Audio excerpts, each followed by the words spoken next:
Welcome to Lennar's first quarter earnings conference call. At this time, all participants are in a listen-only mode. After the presentation, we will conduct a question and answer session. Today's conference is being recorded. If you have any objections, you may disconnect at this time. I would now like to turn the call over to Alexandra Lumpkin for the reading of the forward-looking statement. Thank you and good morning.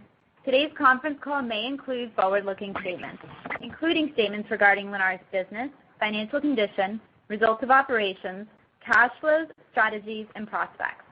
Forward-looking statements represent only Lennar's estimates on the date of this conference call and are not intended to give any assurance as to actual future results. Because forward-looking statements relate to matters that have not yet occurred, these statements are inherently subject to risks and uncertainties. Many factors could affect future results and may cause Lennar's actual activities or results to differ materially from the activities and results anticipated in forward-looking statements. These factors include those described in yesterday's press release and our SEC filings, including those under the caption Risk Factors contained in Lennar's annual report on Form 10-K, most recently filed with the SEC. Please note that Lennar assumes no obligation to update any forward-looking statements. I would now like to introduce your host, Mr. Stuart Miller, Executive Chairman. Sir, you may begin. Great, and good morning, and thank you, everyone. This morning I'm here in Miami as the world is seemingly beginning to normalize with a scaled-down and still socially distanced crew that includes Diane Bessette, our Chief Financial Officer, David Collins, our now Vice President and Controller, Bruce Gross, CEO of Lennar Financial Services, and of course, Alex, who you just heard from. Rick Beckwith, our Co-Chief Executive Officer and Co-President, is in Colorado, and John Jaffe, our Co-Chief Executive Officer and Co-President, is in California, and they're on the line this morning as well. So today we have a lot of ground to cover. I'll give a macro and strategic Lennar overview. Rick will talk about market strength, land and community count, and John will update supply chain, production, and construction costs. And as usual, Diane will give detailed financial information, highlights, and additional guidance. Then we'll attempt to answer as many of your questions as possible. As always, please limit your questions to one question per customer and one follow-up. So, from a macro perspective, the housing market remains strong. Demand has continued to strengthen as the millennial generation, which had previously postponed its entry into the housing market, has now continued to drive family formation, while at the same time the supply of new and existing homes remains constrained. Even though interest rates have moved higher, at the same time that home prices have moved higher, overall affordability remains strong. Interest rates are still lower than they were a year ago, and personal savings for deposits are strengthening. Many American families have fortified savings as vacations and recreational activities have been canceled or postponed, and stimulus money from the government continues to fill the remaining gaps. The American dream of homeownership is an essential aspiration of the American population, and the seemingly imminent resolution of the pandemic is not slowing the growing demand. Apartment dwellers can today afford a first-time home, and demand is strong and growing. Yesterday's first-time homes are selling quickly and at higher prices, enabling first-time move-ups.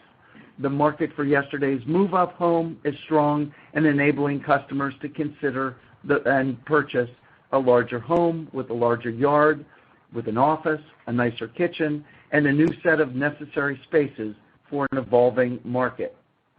Also, the iBuyer and single-family for rent participants are providing additional liquidity to the marketplace to sell and purchase homes as they evolve and provide ever more frictionless transactions.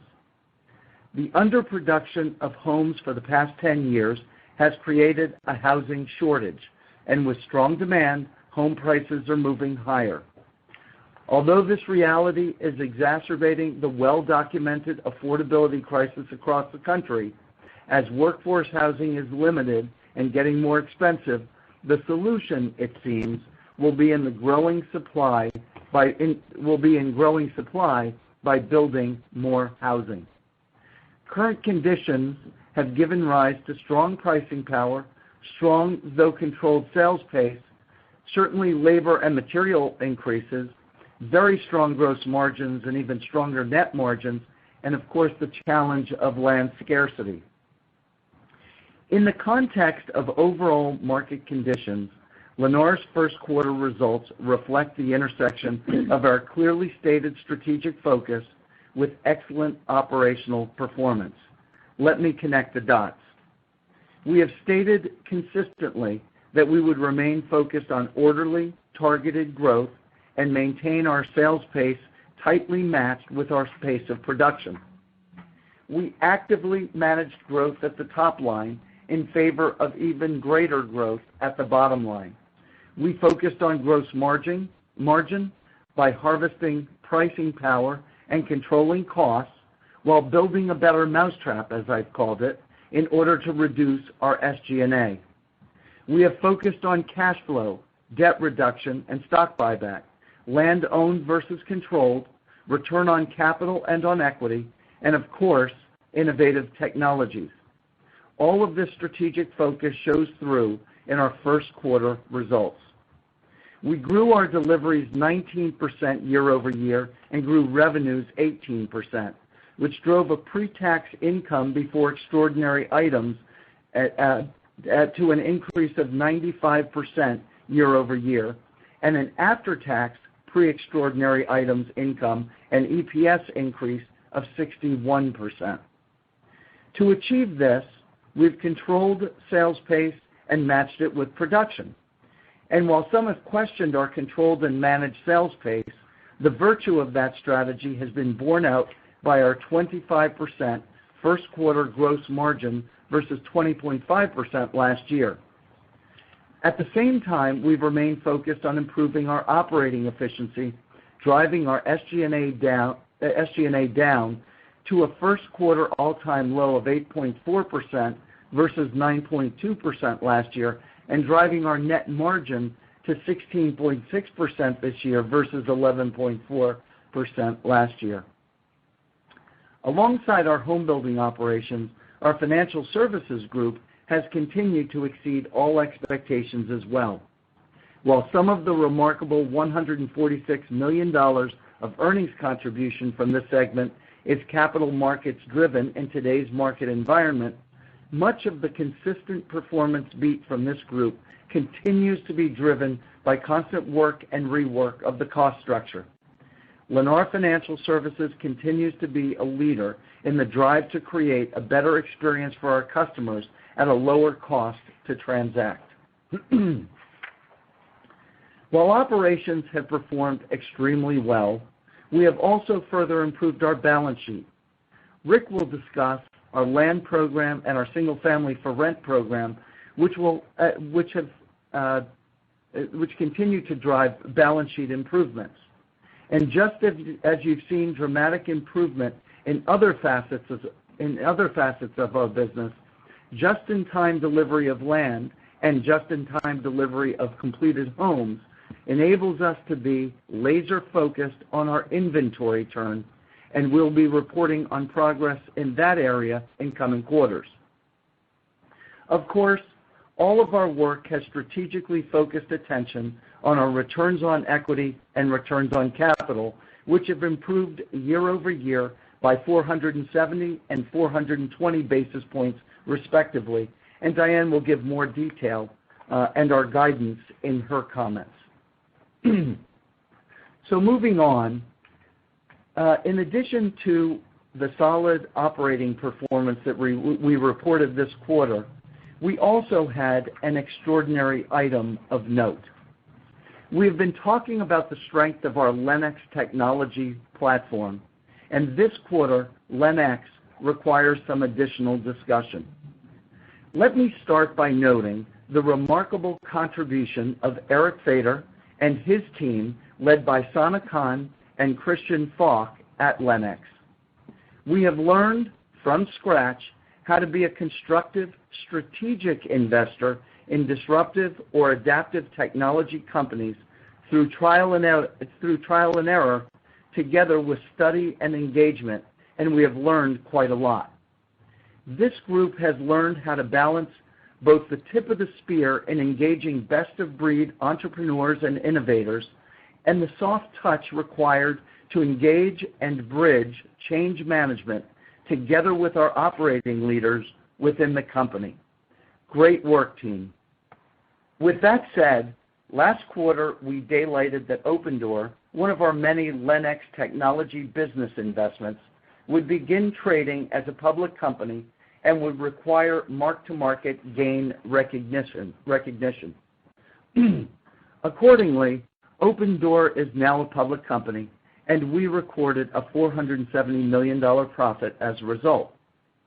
While this gain is extraordinary relative to our operating platform, it is not a one-time event for the company. Through LENX, we have invested in a number of high-quality technology businesses that are changing the way business is transacted in our company and in the housing business in general. Two more of our LENX investment companies, Doma, previously known as States Title, and Hippo Home Insurance, have both announced pending SPAC combinations. Additionally, as we have recently announced, our SunStreet Solar Power Company will be acquired by Sonova Energy. Given our ownership interest in these companies and understanding that we might or might not qualify for mark-to-market accounting treatment, we are conservatively estimating an economic gain in excess of $1 billion from these companies. Additionally, we believe that other companies in our technology portfolio will mature over time as well. While some have questioned the heat in the technology market space, our LENX investments are not driven by the one-time gains that might capture attention.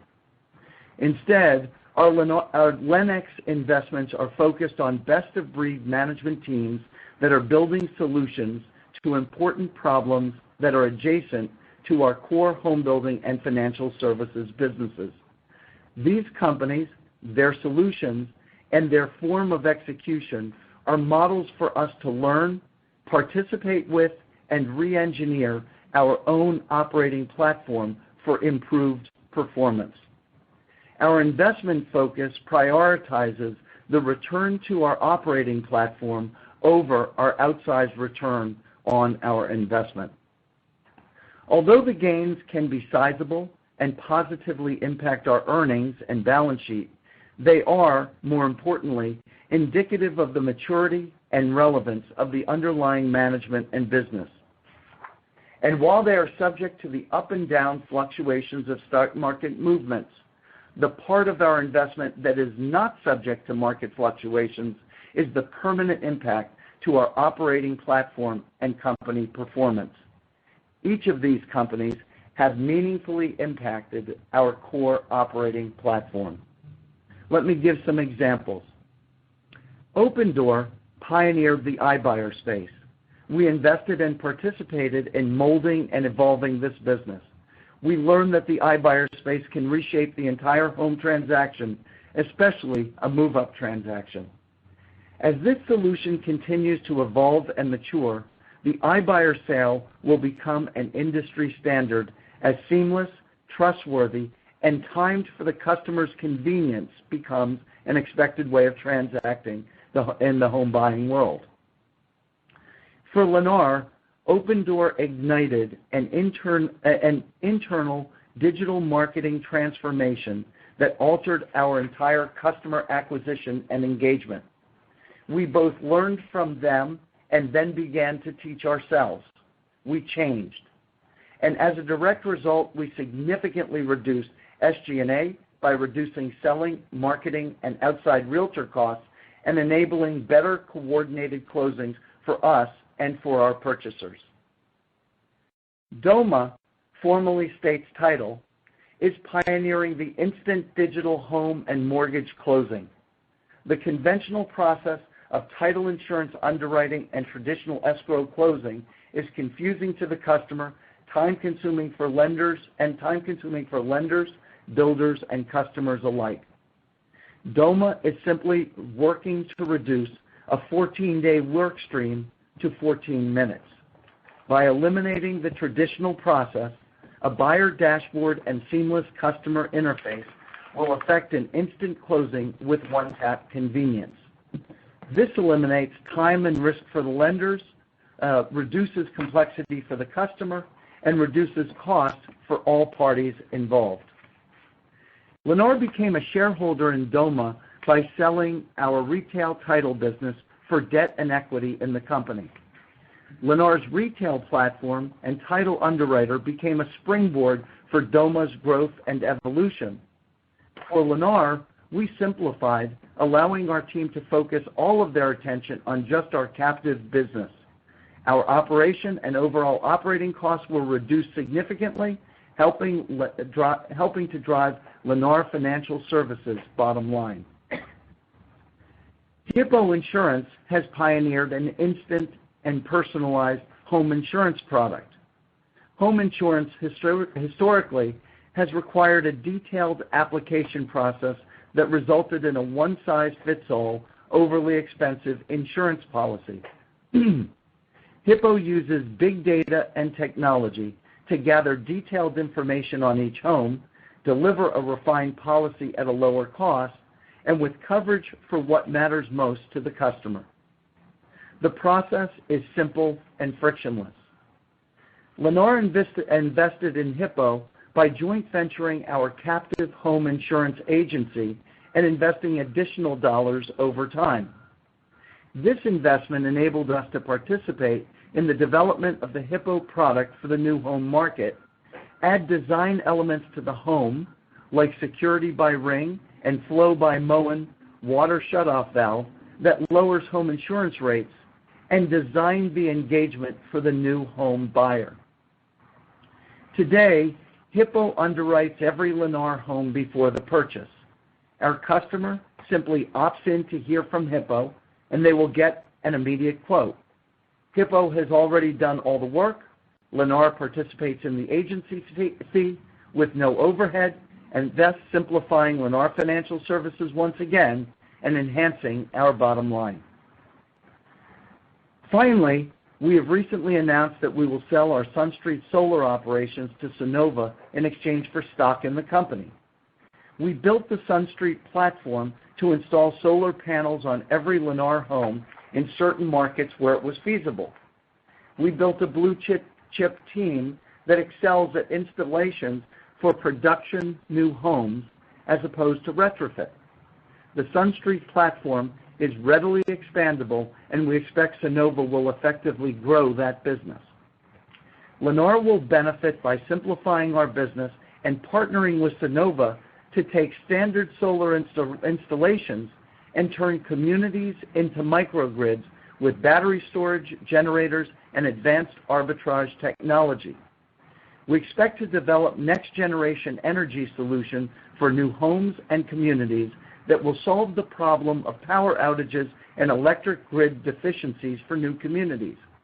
We look forward to working with the Sunnova team, who specializes in this space, to solve the critical problem of energy generation and distribution in an environmentally efficient manner. Simply put, Lennar is a very different company. We are no longer just a home building company with technology operating in the background. We are now a focused, technology-aware, and technology-engaged home builder that incorporates effective and new technology solutions to enhance our core operations and our product offering. We invest in technology companies and professionals. We work alongside them to develop products for our industry.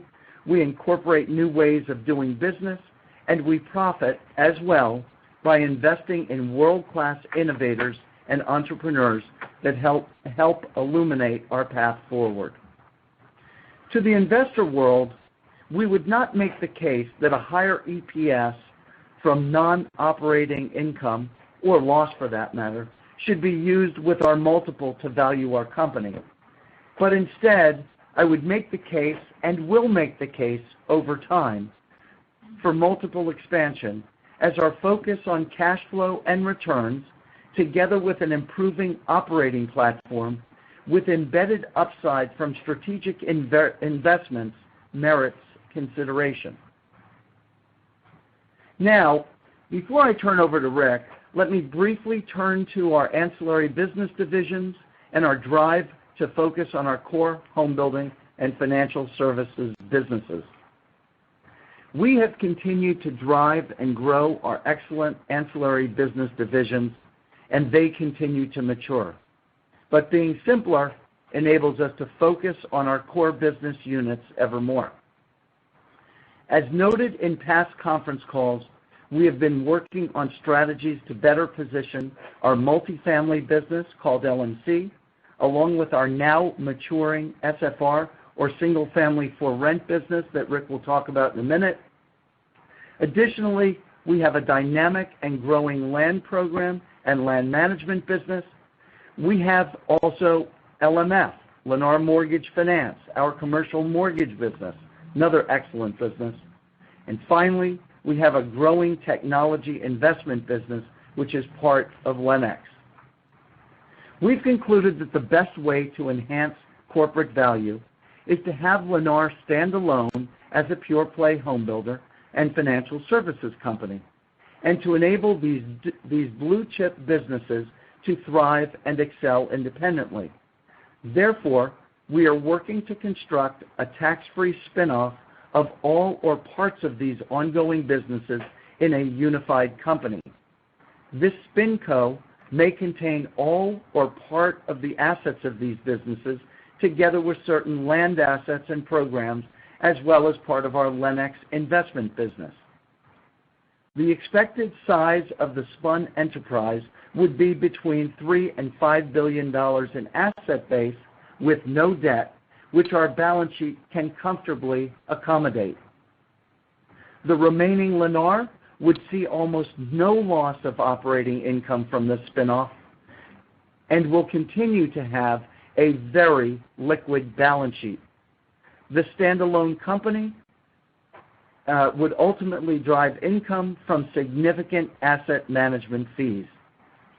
The SpinCo will be focused on building an active asset management business that raises third-party capital to support ongoing business verticals, including land development. The company will become an active asset and property management company. The backbone for the company will be LMC's operating platform, together with the LMV structures. This resolution is no longer a long-term strategy, but is immediate, as we focus on driving higher returns with less noise in our numbers from lumpy profits and losses, which will increase visibility for the capital markets into our core operations. Expect to hear a lot more about the spin over the next quarters as our thinking matures. Today, we can only give a brief sketch of the future of this program. I know you will thirst for more detail, but we're not in a position to give it at this time. But we did feel that it was time to share our thinking with the investment world as we work to fill out the detail and build a new company. So, in conclusion, let me say that our results and our expectations for the year are solid in all respects, and they reflect our focused strategy to balance growth and drive bottom line, margin, cash flow, and returns. But complementing our business performance, we continue to focus on our broader mission of making the world around us even better. Whether it's with our social focus on extending home ownership to a broader social and economic array of customers with our emerging single-family for rent program, which Rick will discuss shortly, or our $1,000 per home that we contribute to our Lennar Foundation for social, health, and educational programs across the country, or our solar initiative for better and more sustainable energy for our homes, we are positioned to do well, but always focused on doing good. At Lennar, we have never been better positioned financially, organizationally, culturally, and technologically to thrive and grow in this evolving and exciting housing market. With that, let me turn over to Rick. Thanks, Stuart. As you can tell from Stuart's opening comments, the housing market is very strong, our team is extremely well coordinated, and our financial results continue to benefit from a solid execution of our core operating strategies. Key to that has been running a finely tuned home building machine where we carefully match home building starts with sales on a community-by-community basis. In this environment, it makes no sense to sell too far out ahead because you lose the ability to offset potential cost increases with sales price increases. Our first quarter results prove out the success of this strategy. In the quarter, both new orders and starts were up 26% over the prior year, enabling an orderly construction program and a just-in-time delivery of completed homes. This sales and production-focused program allowed us to drive a 450 basis point improvement in our gross margins year over year, with strong results in each month of the quarter. In the first quarter, new orders, deliveries, gross margins were up strongly in each of our operating regions. In addition, we saw strength in all product categories, from entry-level to move-up to our active adult communities. The strength of the market was also reflected in a historically low cancellation rate, which was 9.6% in the quarter, down 450 basis points from last year. This is additional evidence that buyers have the required down payment and mortgage qualifications to purchase a new home, and they have little desire to risk canceling their new home purchase due to the risk of rising sales prices. As Stuart mentioned, technology-driven innovation and a focus on process has significantly lowered our SG&A. This has been reflected in each of our operating regions, with net margins up across the board in every region. Now I'd like to spend a few moments talking about growth and community count. As expected, our community count at the end of the first quarter was down 8% from the prior year. Notwithstanding the 8% decline, we achieved a 26% increase in new orders in the first quarter, driven by a 45% increase in sales per community. While part of the increase in absorption pace was driven by improved market conditions, part of it was due to the fact that we have been targeting larger, higher volume entry-level communities that can deliver more homes per month than smaller communities. In the next several quarters, our growth will continue to come from an overall higher absorption pace, as well as an increase in community count, and we are still on track to increase our active communities by about 10% in fiscal 2021, with the increase coming in the back half of the year. While we continue to be focused on our community count, we are intensely focused on replacing our existing communities with larger, higher volume communities, as this allows us to better leverage our overhead, improve our bottom line, and increase our returns and cash flow.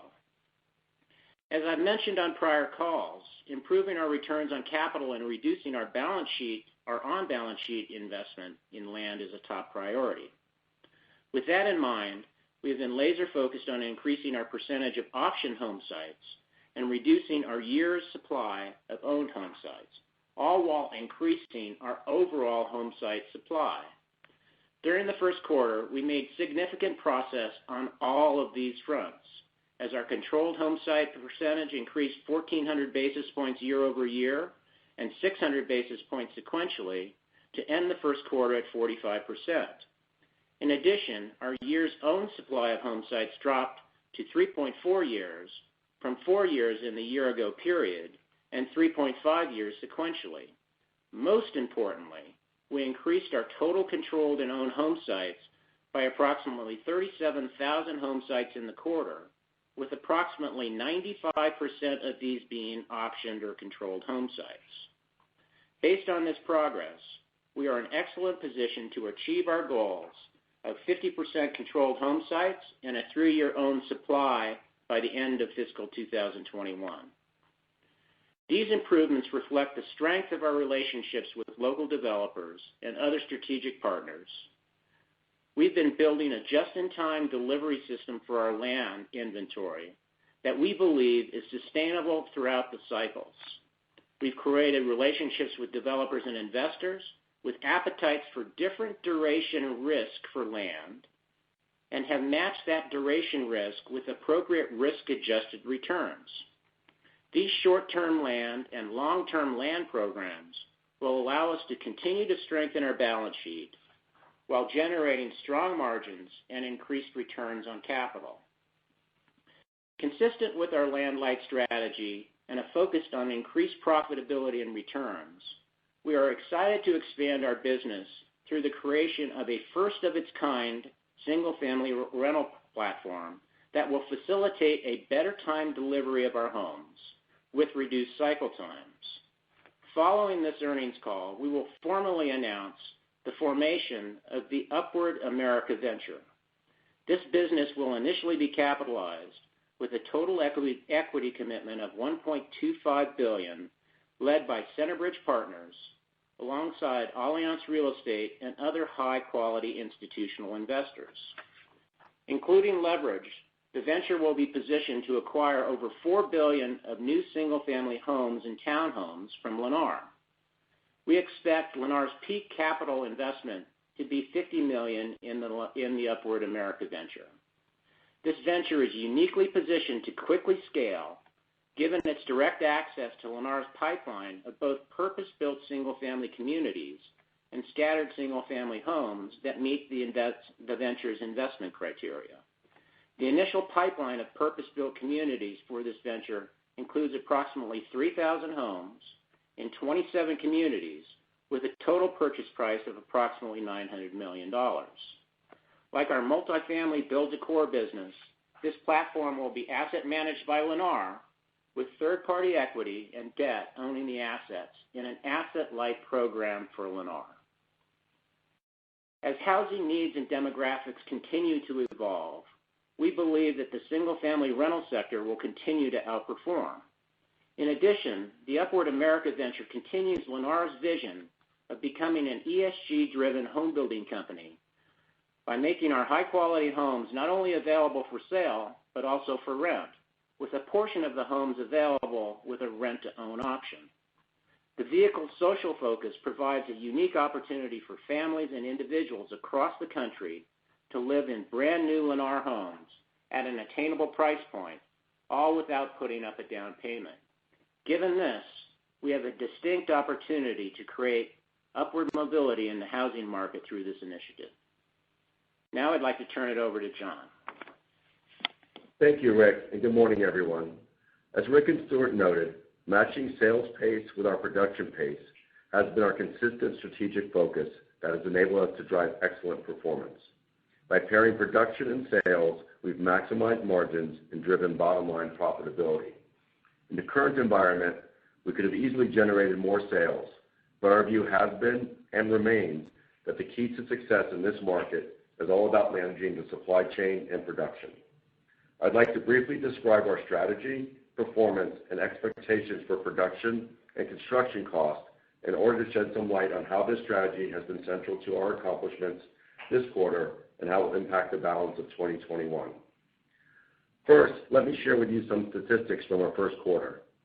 Our total construction cost per square foot was down 0.7% in Q1 year over year, but up 1.9% sequentially from the fourth quarter. In the first quarter, lumber costs increased about $1 per square foot, or $2,300 per home, both year over year and sequentially. These cost increases were more than offset by other cost decreases year over year, but not sequentially, resulting in the overall year over year cost decline and sequential cost increase. Year over year, our construction cost as a percent of average sales price decreased from 45% to 42% and remained flat sequentially as our pricing power, driven by our controlled sales pace, offset cost increases seen in our first quarter deliveries. Let me take a moment to discuss the situation with lumber and other supply chain challenges. As we all know, lumber is the largest cost component of new home construction. It is well documented that the cost of lumber is at all-time highs as supply is limited and demand is high. We will see additional cost increases from lumber throughout the year, with increases from today's all-time high lumber pricing starting with Q3 deliveries. Given the unprecedented pricing levels we've seen, it's challenging to predict how lumber prices will trend, but we're encouraged by the additional OSB capacity currently coming online and the lumber future markets indicating some relief. The overall production environment today is defined by a supply chain with limited to no excess inventory.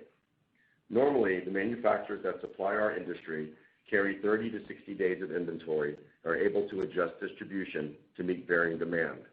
However, due to COVID-19 disruptions and manufacturing facilities in the U.S., Mexico, and overseas in 2020, that capacity has, at best, been dramatically reduced and at worst, eliminated. At the same time, demand has increased from both new home construction and big box retailers. This situation makes the supply chain particularly vulnerable to further disruptions, such as the deep freeze that struck Texas last month. That storm shut down the plants that manufacture MDI and poly-based resins, impacting the manufacturing of OSB, paint, insulation, refrigerators, and other products. We're working closely with all of these affected manufacturers to ensure that we have the products we need being delivered to our job sites as we need them. To manage through these disruptions in the supply chain of materials, as well as to be the builder of choice in a continually constrained labor market, we employ the following strategies and processes. First, we remain disciplined about our everything's included approach, which simplifies the entire building process for our trades. We share data by providing frequent forecasts and open purchase order information. We simplify by rationalizing SKUs across multiple categories. We access alternative supply chain solutions and aggressively pre-buy materials as needed. Most importantly, we communicate. Our trade partners know well in advance of our upcoming production needs.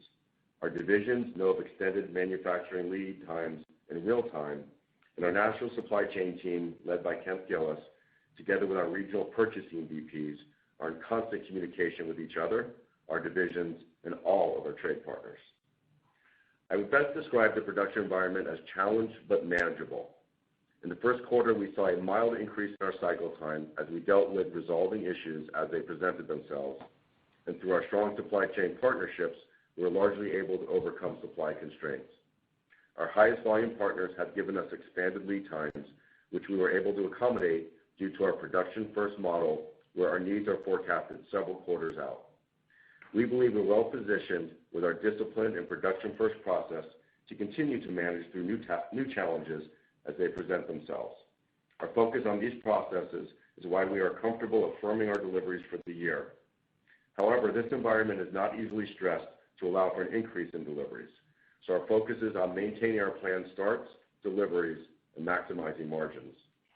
In conclusion, Lennar's strategy of a managed approach to production and sales pace produced great results in our first quarter. As we look to the balance of the year, we are confident that our gross margins will remain around 25% and will drive our SG&A lower, producing higher net margins and a stronger bottom line while maintaining our planned volume. And now I'll turn it over to Diane. Thank you, John, and good morning, everyone.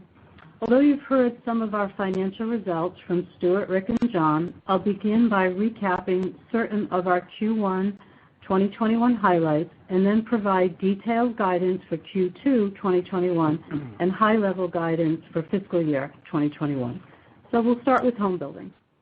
For new orders, we ended the quarter with new orders of 15,570, a 26% increase year over year.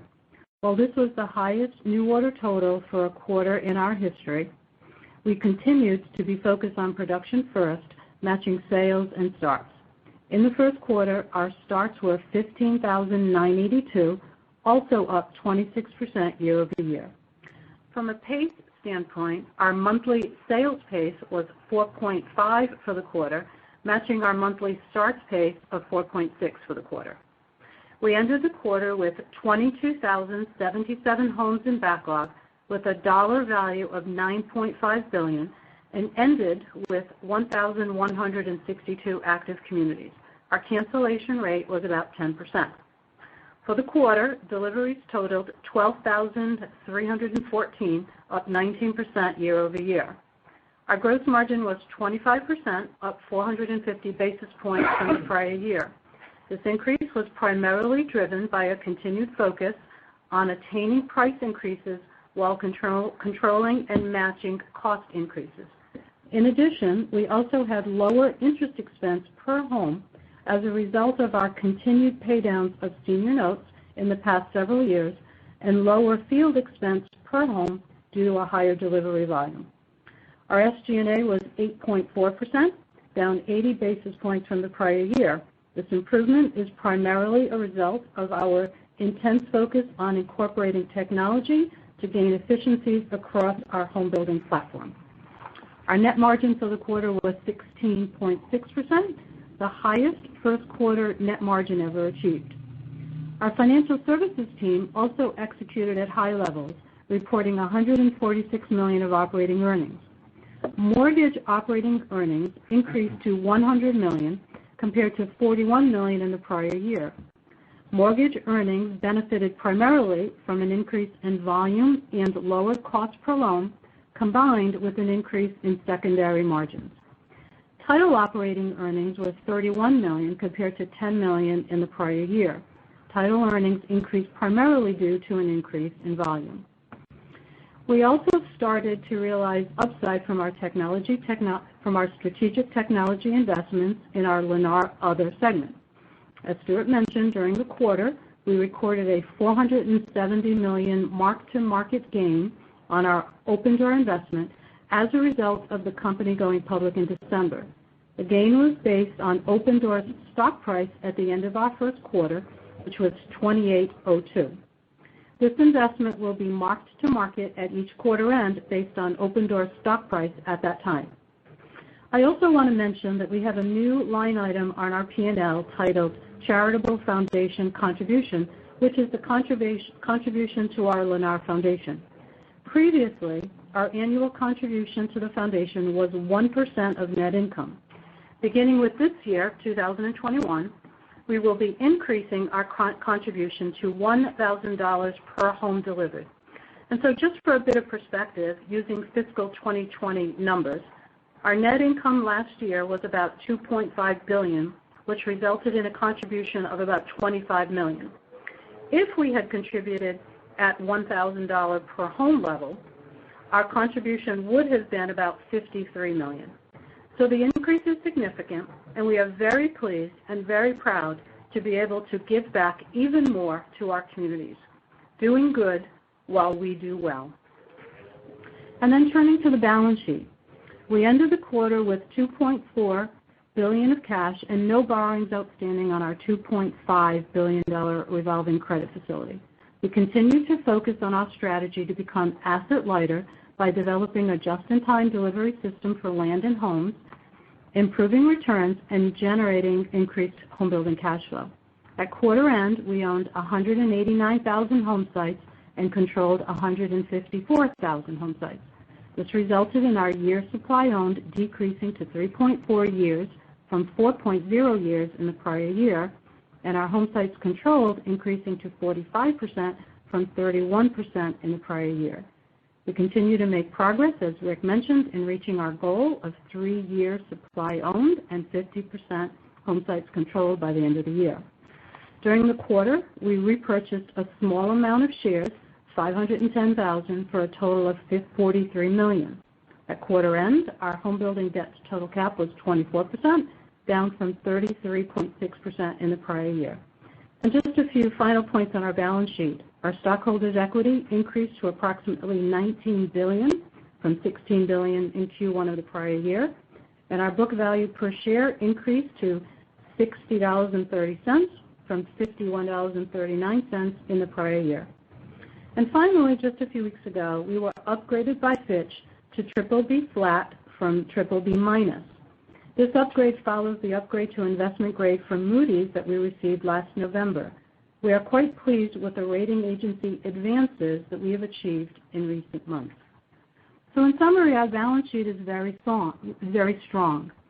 This balance sheet enables us to execute a spinoff And even after that transaction, we will have a rock-solid balance sheet. And with that brief overview, let's turn to guidance. I'll first provide detailed guidance for the second quarter and then some high-level guidance for the fiscal year. So we'll start with home building. We expect Q2 new orders to be in the range of 16,500 to 16,700 homes, and our Q2 deliveries will be in the range of 14,200 to 14,400 homes. Our Q2 average sales price should be around $405,000.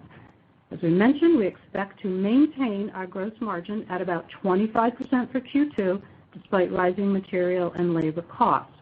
We expect our Q2 SG&A to be in the range of 7.9 to 8% as we continue to focus on benefiting from technology efficiencies. And for the combined category of home building joint venture, land sales, and other, we expect a Q2 loss in the range of about $5 to $10 million. We believe our financial services earnings for Q2 will be in the range of $100 to $105 million. For our multifamily operations, we expect a loss in the range of $5 to $10 million. And for the Lennar Other category, we also expect a loss in the range of $5 to $10 million. Now remember that this guidance for Lennar Other does not include any potential mark-to-market gains on our Hippo or States Title DOMA investment.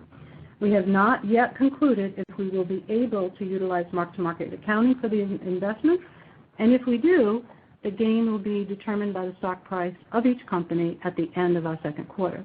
Additionally, this guidance does not include any potential adjustments to our current Opendoor investment, since this too will be determined by the stock price of Opendoor at the end of our second quarter. And lastly, the guidance does not include a gain related to the sale of our SunStreet Solar Company, since the shares that we will receive as consideration will be valued at Sunnova's closing price on the date that the transaction closes. We expect our Q2 corporate G&A to be about 1.5% of total revenue, and as I mentioned, our charitable foundation contribution will be based on $1,000 per home delivered during the quarter. We expect our tax rate to be about 24.5%, and the weighted average share count for the quarter should be approximately 311 million shares. And so when you pull all this together, this guidance should produce an EPS range of $2.25 to $2.35 per share for the quarter. And so now let me provide some guidance for the fiscal year. We still expect to deliver between 62,000 and 64,000 homes, but with now higher gross margin guidance of about 25% for the year and an even more efficient operating platform with SG&A guidance of 7.6 to 7.8 for the year. And we believe our average sales price for the year will be about $400,000. And our financial services earnings will be in the range of $445 to $460 million. And finally, our tax rate should be about 24%. And so as we continue to execute our core operating strategies, maintain a very strong balance sheet, and remain focused on cash flow generation and returns, we are well positioned for another excellent year. And so with that, let me turn it over to the operator for questions. Thank you. We would now like to begin the question and answer session of today's conference. We ask that you limit your questions to one question and one follow-up question until all the questions have been answered. If you would like to ask a question, please unmute your phone, press star 1, and record your name clearly when prompted. If you need to withdraw your question, you may use star 2. Again, that is star 1 to ask a question. And our first question comes from Truman Patterson with Wolfe Research. Your line is open. Hi, good morning, everyone. Thanks for taking my questions. Wow, a lot of detail on the call. And Stuart, I feel like you're baiting me to ask a question about the SpinCo, but I'm going to refrain for now. So first question on the gross margin guidance, you all bumped it up to 25%. That implies flat sequentially throughout the year, when normally we see, sequential improvement due to leverage as we move through the year. Could you just let us know what your expectations are for, land, labor, material inflation is as we move through the year? And, does this imply, since it's, flat gross margin through the year, does this imply that some of your internal efficiencies are starting to level off, or pricing you assume is cooling? Just walk us through some of the moving parts there, please. Well, let me just start as Rick and John collect their thoughts on that question. But just remember, Truman, that our guidance on margin was pretty consistent through the year at between 23.5 to 24-ish%. And so we're upping our guidance. It was flat through the year, recognizing that along the way and through the year, some of the construction costs would rise and would pull through at different parts of the year. So this is consistent with how we were thinking at the beginning of the year in terms of the way the year would shape up, even with, as you say, the leverage embedded in increased volume as you go quarter by quarter. So what you're seeing is significant improvement that we're reflecting in each quarter's results. John, Rick, do you want to add some color to the way that margin's shaping up? Sure. This is John. As I mentioned in my prepared remarks, lumber is the biggest mover on the cost side of the equation, and we'll see in Q2 more of an impact from lumber prices as they were spiking in like October of 2020. And so I said we had about a $2,300 per home increase in our lumber costs in Q1. That will go up by about another $4,000 or $5,000 per home as we move into Q2. And then in Q3 and Q4, we'll see a repeat of that pattern as lumber prices have moved higher in the recent months before what we hope will be an expected leveling off. So as all of us have mentioned, we've got significant pricing power that's overcoming that big needle mover of the lumber cost increases. That's just a reflection of where the lumber market is, not something that any of us can do anything about until the market itself corrects. And then, as I mentioned, we're seeing other cost increases, other categories, as there is supply constraint and increased demand, just sort of natural supply and demand that's occurring in the supply chain. Yeah, I think that Stuart and John have covered it. I view this as we bumped overall year guidance by 125 basis points. So we feel that that's a really big increase, from a quarter ago. Yeah, I would agree with that. And apologies if I missed the first part of the call, so apologies if I ask something that was covered earlier on. But clearly it sounds like demand is healthy, but on the flip side, are you seeing any demand softening with the recent increase in rates? And I'm trying to link this to your 2Q orders guide. Seems like it's below what we would expect seasonally, right, sequentially. Is this just you all are comfortable running your mousetrap at this level and you're fine with demand outstripping, supply, or are you concerned of the market softening near term? And, with that, your guidance was about 16.6 thousand orders or starts, I would estimate. Is that the level that you all are comfortable you can produce going forward? Rick? So as John said in his commentary, we could have sales be whatever we wanted. The market is extremely strong in all price and product categories. And what we've really been focused on is matching starts with sales and making sure that we are maximizing our bottom line through operating efficiencies. And, we've looked at what some of the other builders have done in selling so far out ahead, and without the ability to match a price increase to cover a cost that may potentially come in, it just doesn't make business sense for us. So we're sticking to our plan and feel very good about what we've laid out for you.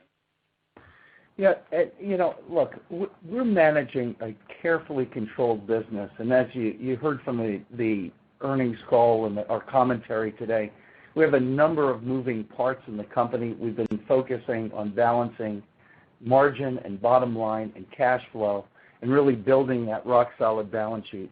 I know that you hesitated, and I ask everyone to hesitate in asking questions about the spin, but the balance sheet is really the key to spinning and leaving both companies with rock-solid balance sheets. And all of this comes about through a carefully managed program of matching starts, production, and sales, and keeping them in orderly relationship to each other. And that's exactly what you've seen from the company as we map out our strategy for going forward. Next question. Thank you. You bet. Thank you. Our next question comes from Stephen Kim from Evercore ISI. Your line is open.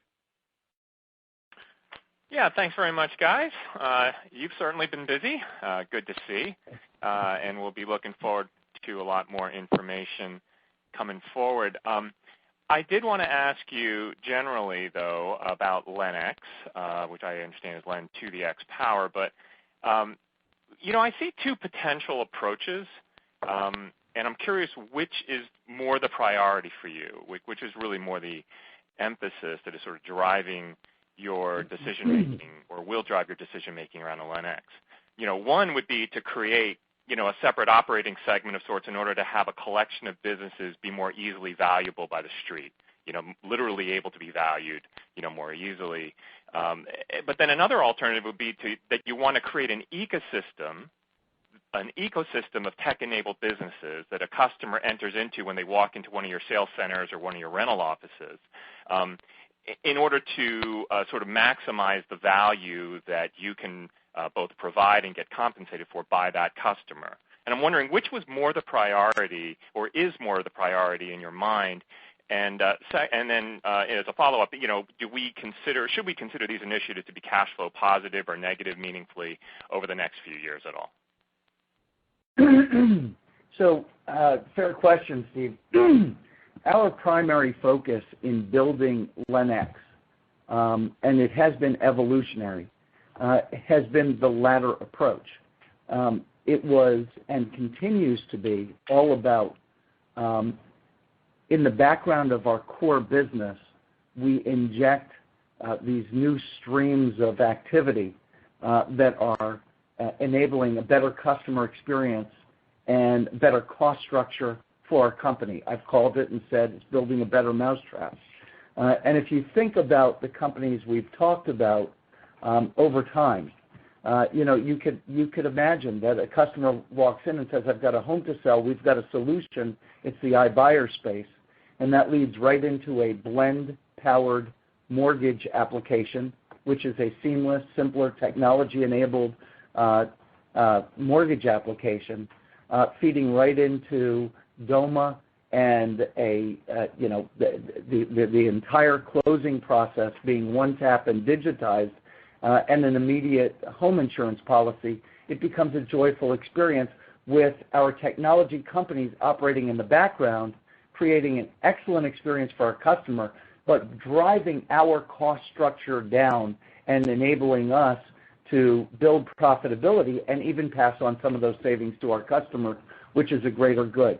And I haven't really mentioned that each of our technology companies has an ESG component and focus as well, and that will develop over time.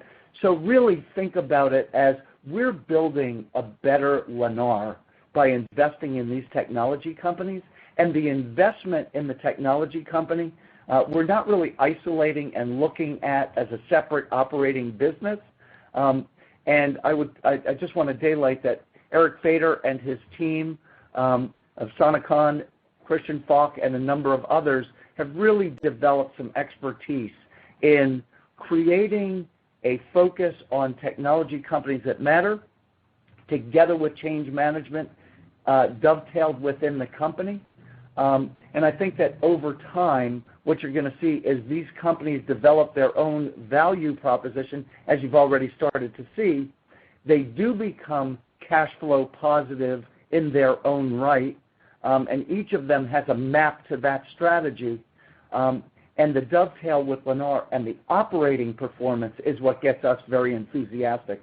So we're more focused on the latter approach than we are on the former, and we really want to de-emphasize what I call the shiny object of the big gains, and I want to emphasize more the core programs that Rick is involved in, John's involved in, Eric's involved in, I'm involved in every single day of building a better company. That's what it's really about.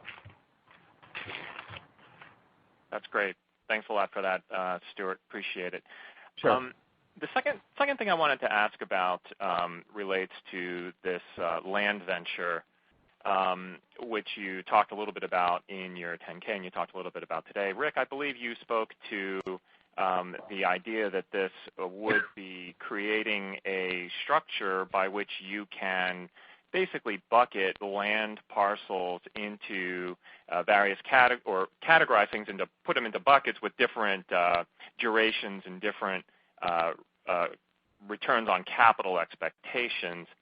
In a way, though, that's kind of what you've always been doing, right? I mean, like home builders always, if they're doing things properly, are sort of evaluating parcels of land to, for duration and returns on capital expectations and so forth. So is what's different here that you've got some form of a system that enables you to do that more quickly by isolating specific metrics or something? I don't want to put words in your mouth because I'll probably get it wrong, but to the degree that there's already that discipline that existed in Lennar previously, can you zero in on exactly what is different and special about this particular relationship and venture?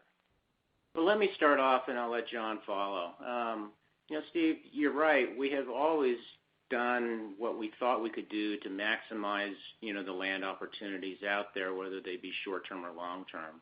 I think the key difference associated with this is we've created something that's very programmatic and systemized and oriented, where we're matching capital and returns to either short-dated and long-dated land opportunities. And what we've learned as we've evolved our thinking over the last several years is that there is tremendous appetite out there in the market for risk-adjusted returns. And, the returns associated with a short-term sort of current inventory type of opportunity is a much lower threshold than something that is a little bit riskier. And by creating a programmatic systemized machine where we funnel our land opportunities to either one of these programmatic structures, it allows us to become very efficient and to really incredibly scour the land opportunities out there to grow our business. So, John, anything you want to add to that? Yes, Steve, I would just add that perhaps the fine-tuning of what we've always done has been to further define the risk buckets associated with land. So if you think about the least risky component, that's the land in which we're building homes on. And that should really be financed at the lowest cost of capital, primarily our cash on hand or a revolver.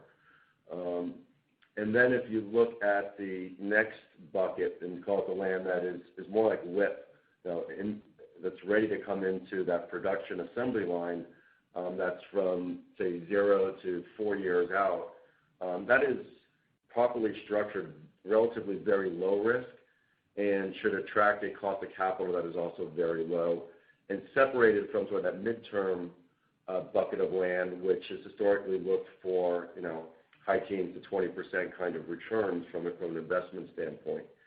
And by properly structuring and really reducing the significant portion of risk associated with that middle bucket, we're able to create, as Rick said, more of a systemic approach that has significant size and scale to it, allowing for sort of one-stop facility to be able to make it very easy to transact and to really position land to be de-risked. Great. Appreciate it. I'm sure we'll be hearing more about this as we go forward. But thanks a lot, guys, and good luck and good job with everything so far. Steve, let me just say before you get off that it's really a just-in-time delivery system for land that we're building. But I love the fact that the question's coming from you, and I reminisce about you, me, David Dwyer, sitting in my old office going through this, kind of tranched risk reward association relative to CMBS probably 25 years ago. And here we are going through that same thinking process again as it relates to another asset class.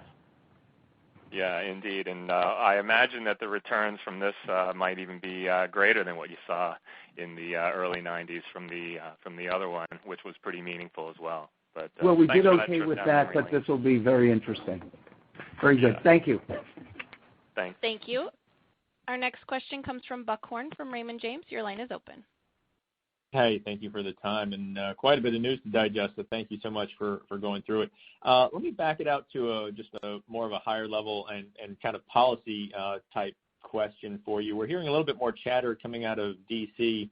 That there's some renewed consideration of President Biden's proposal for a $15,000 first-time buyer tax credit, and among some other things out there. But I'm just wondering what your thoughts might be on how a tax credit like that could affect the current housing market. Would the benefits outweigh the costs, and do you see any other policy options that might be more supportive to increasing housing supply at these levels?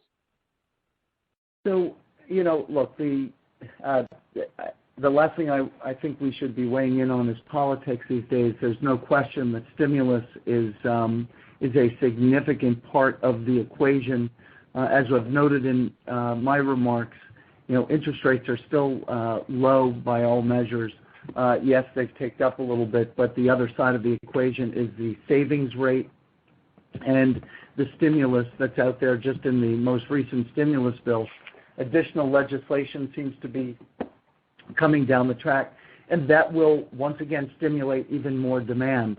The complicating part is that we're dealing more with supply shortage than we are dealing with a shortage of demand. The fact is demand is very, very strong, and a tax credit to stimulate more demand, it seems, is probably going to layer on more demand to an already constrained supply, which will probably have the impact of raising prices somewhat, just supply and demand imbalance. The question is, what do you do across a country that is talking about workforce housing and short supply as a governing kind of component? And it seems that there's going to have to be some additional initiative to focus on more land entitlement, more streamlined government involvement in constraining the supply. But we'll have to see how it all shakes out. As things sit right now, when we look at the housing market, it's one of the reasons that we think that for the next years, the housing market benefits from a fairly strong supply limitation and demand strength, strong demand and shorter supply. And for the home builders, we're going to have to be an active participant in finding reconciliation here and participating in building new homes. Great. Thank you so much for that. Let me follow up with a question on the single-family rental platform, this new strategy. There's a lot of detail to cover there. So just for clarification, would Lennar be the exclusive builder to this new SFR venture? What's the initial timeline to ramp up deliveries to this venture, and would the returns or margins on these homes be similar to the for-sale product? So a bunch of questions there. The duration of the venture is a 12-year period. It has a 4-year investment period. The venture is not exclusive to Lennar, although our partners in the venture are very comfortable with Lennar product, and it's been geared towards buying our new homes. And so what was the last part of your question? Just, would the returns and margins on build-for-rent product be similar to for sale? Yeah. Yes.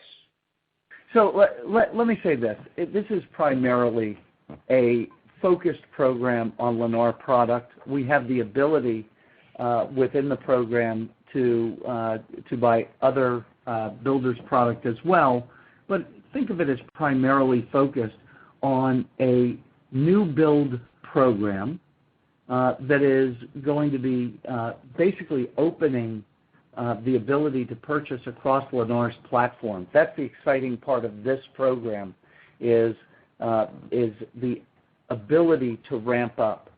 We have already started buying homes into this program, even though the ink is just drying on the Centerbridge-led financing component. We had a head start on this program and have started buying homes. We'll be ramping up pretty considerably over the next year, and you can expect that our margins are going to be exactly in line with the margins on the rest of our product, so there will be no pullback or compromise in that regard. Yeah, and consistent with Stuart's comments on technology and visibility, this business allows the venture to have complete visibility across our pipeline and make it very seamless for them to transact with Lennar. So it's Let me just say one more thing. One of the things that has us most enthusiastic about this program is the social component. This is an upward mobility program. It produces access across Lennar's landscape to a broader array of social and economic participants in our communities, and really stretches and gives single-family lifestyle access to a much broader array of the population. Now, that's the case for single-family for rent in general, but notably in this program, we have a component of our program that is dedicated to and focused on lease with an option to buy, and we're really focused on finding a way to not only create accessibility to our single-family homes in our single-family for rent program, but also to engage more people in the ability over time to find their way to home ownership, which we think is a greater good. So this is an exciting program for the company and I think ultimately for the industry, and we've designed it to be ultimately an industry solution as well. Thank you. Appreciate that. Thank you. You bet. Thank you. Our next question is from Carl Reichardt from BTIG. Your line is open. Thanks. Morning, everybody. I'm Good morning. just going to ask one so you can get someone else in here. But Rick or Stuart or whoever, John, can you talk about how mix has changed in terms of entry-level versus first-time move-up or even down to next-gen? You mentioned that folks are looking for larger homes now, more space, and I'm interested if your community count, as it changes over the year, is going to address that, if you're seeing more demand for higher-end homes now compared to, say, 6 months ago when entry-level was a big driver. John, Rick, and this is John.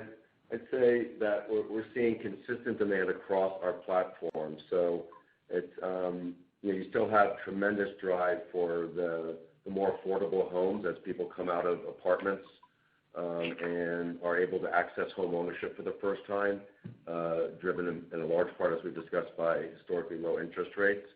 But we see it throughout to our next-gen product, as you mentioned, which is a phenomenal solution for those looking for a home that's better suited for working at home, playing at home, educating at home, as well as the need for multi-generational families as America continues to age. We're seeing continued demand or renewed demand in our active adult product line.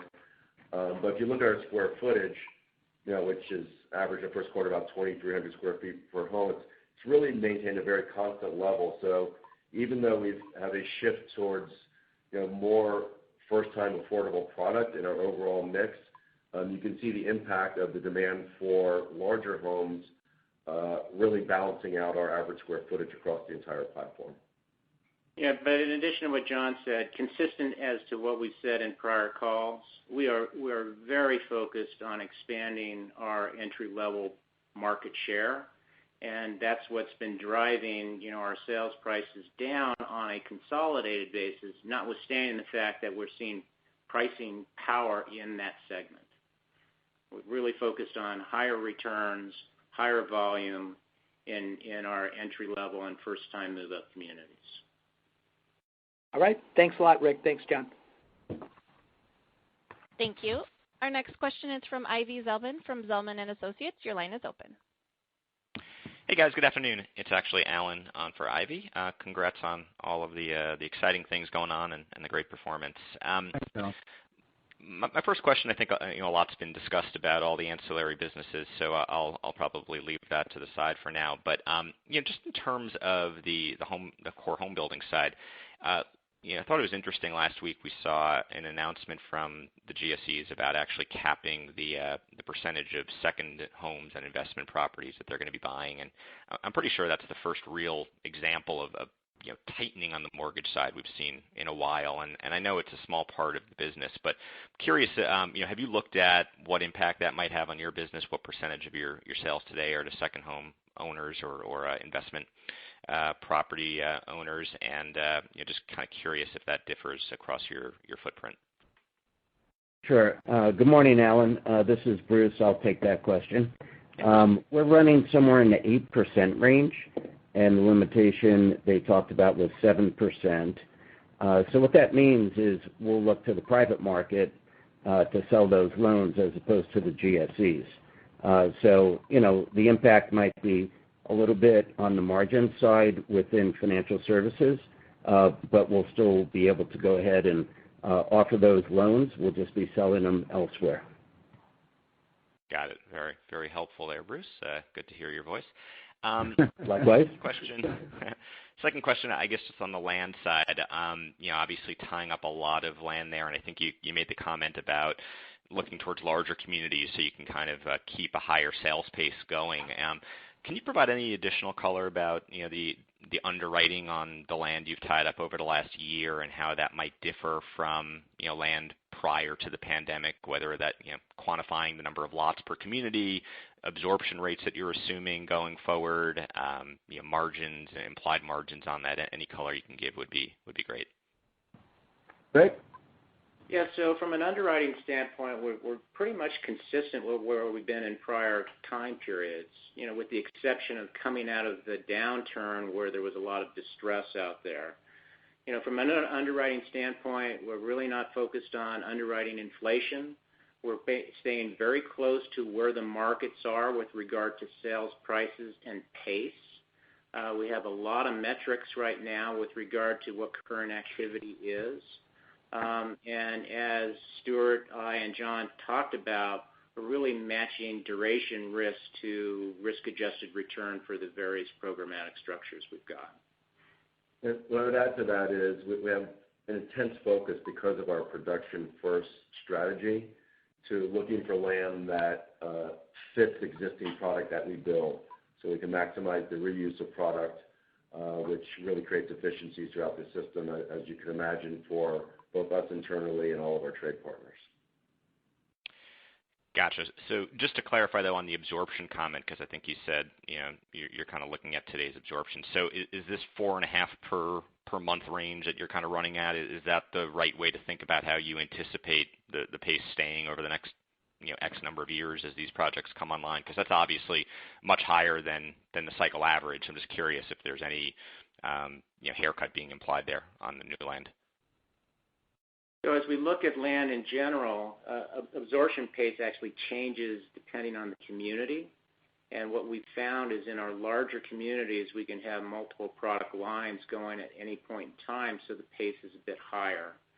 But we're not forecasting across the board a 4.5, over the next several years. It's really geared to what the land opportunity is and the drivers of the local market there. Let me just say that I think that we've noted that we could tune up or down the actual sales pace in any of our communities right now. Demand is just that strong and has been that strong. In terms of underwriting, we tend to conservatize that sales pace, recognizing that we could get away with ourselves if we start anticipating that it's much higher. So we really haven't tuned up the sales pace, though we could achieve it, and we're probably underwriting to something closer to a 4, even though we're running at 4.5 right now. And so maybe that gives some guidelines as to how we're thinking about land. Yeah, that's very helpful. I appreciate that extra color. Great, guys. Good luck. Okay, thank you. And why don't we take one more question? Thank you. Our last question comes from Michael Rehaut from J.P. Morgan. Your line is open. Morning, Michael. Thanks. Thanks for squeezing me in. I think this is second time I got the squeeze in before the door closes, so I appreciate it. We'll have to make you first next time. I won't argue with that. Noted. Stuart and team, obviously appreciate all the detail and the results. I wanted to ask, 2 quick questions. One operationally on the home building side, and one see if there's any way to squeeze out a couple more numbers on the spin.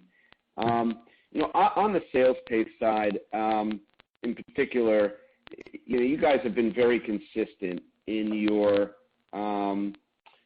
approach to managing pace and, where possible, perhaps getting a little bit more on the margin side.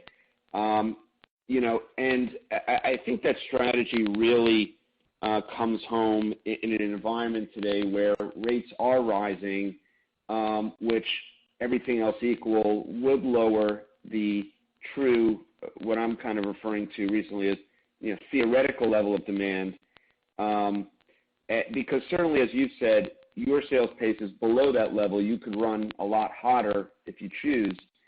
And so, in that type of dynamic, you would think that if rates going higher, impair overall market demand, but you're running below that, you should be able to still maintain a pretty steady business and a pretty steady, order inflow. So, obviously we're just in the initial stages of this rate rise, but I was wondering if that theory is accurate in that, over the last, throughout the first quarter, particularly February and into March, given again that you could have run a lot hotter, in other words, below true market demand, that the recent move in rates really hasn't impacted you at all from a from the order cadence. So look, I think Mike, the way to think about it is, I think that there tends to be a knee jerk that interest rates move up and the home builders are going to have sales turmoil. And that might be conventional wisdom, but in today's market, as I've noted, there are offsets to the movement in interest rates. First of all, interest rates are moving from a historically, abnormally low rate. We're still lower than we were a year ago. Interest rates are still low, but the offset is the fact that the savings rate in the country has really enabled so many more people to be able to afford a down payment. The increase in home prices is, on the one hand, a negative, but on the other hand, a positive, in that someone who owns a home who's going to sell their first-time home has a bigger down payment for their move-up home. So there's this kind of trickle-up, portion of this. And then stimulus is adding to the availability of capital to support the home and mortgage business. You might find that interest rates knock some people out of the credit boxes that are out there, but there's so much demand. The backfill has been pretty readily, supportive of maintaining sales pace. So at the end of the day, we've really seen very little trail off in demand. In fact, it's continued to be strong and be building. What has been traditionally a spring selling season, it's hard to detect where the spring selling season is because we've been consistently strong all the way through what at this time should be the beginning of the spring selling season. So I think that what I'd say is that we're still seeing a very strong demand pattern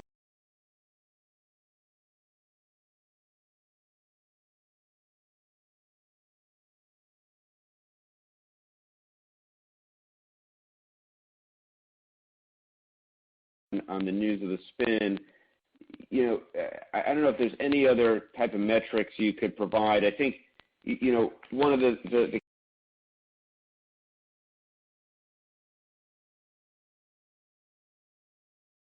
key numbers, I guess, was that, this tax-free spin would could be comprised of $3 to $5 billion in assets with no debt. And, you mentioned, obviously, the different businesses that would, from which the spin could be comprised of, with LMC being the backbone. I was hoping, if it's possible, if you kind of take that $3 to $5 billion asset range, what would be the corresponding range for liabilities? And also on the income statement side, any type of corresponding,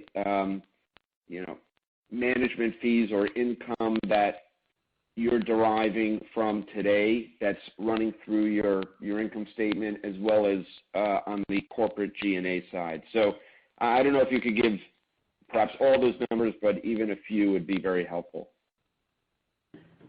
So, as I said, we're giving you a skeleton right now.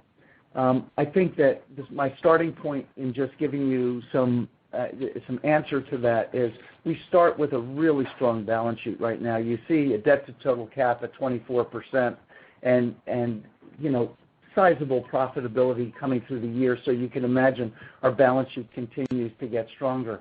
That really enables us to do a spin of a sizable amount of assets with no liabilities associated, meaning no debt.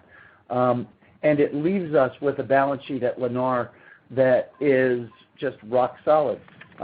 So very little impact to the balance sheet. Now, from an operating and earnings standpoint, you can think, similarly. Look, we've been building these businesses in the background, and we've been reporting on them for years.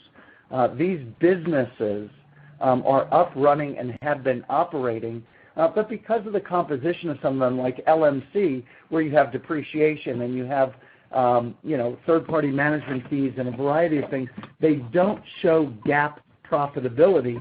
So there's deferral. That's right. You're going to see very little, if any, impact to the earnings of the core company. But these operating businesses, as they stand on their own with their own identified metrics, this enables those businesses to be able to run more effectively and efficiently as a standalone company. This is not about, creating some notion of value or anything else. The standalone home building financial services group and the standalone asset management business is the right configuration for these businesses on a go-forward basis. And you'll see very little impact to Lennar's, the RemainCo bottom line, and an exciting value proposition and standalone enterprise for SpinCo as it stands on its own. That's the structure, that's the skeleton. It's as far as we can go right now, but all of this is driven by the fact that we have a balance sheet that supports, we can give this kind of a strong spin or dividend, as you might think of it, without impacting the underlying balance sheet and building two or furthering two very strong companies on a go-forward basis. And I would just say, Mike, as you think about this, remember, Lennar has done this before. In 1997, we spun LNR, and we did it in a very carefully constructed manner where it was two separate businesses that were long-standing, and we identified and ran both companies in a very successful manner. And we expect to be doing some of that similarly all over again. Great. Thanks so much. Okay, you bet. Listen, I know that this has been a lot to absorb, and we've run over time, but I thought it was worth the time to do that. We look forward to continuing to update you on all elements of our business, and look forward to a strong 2021.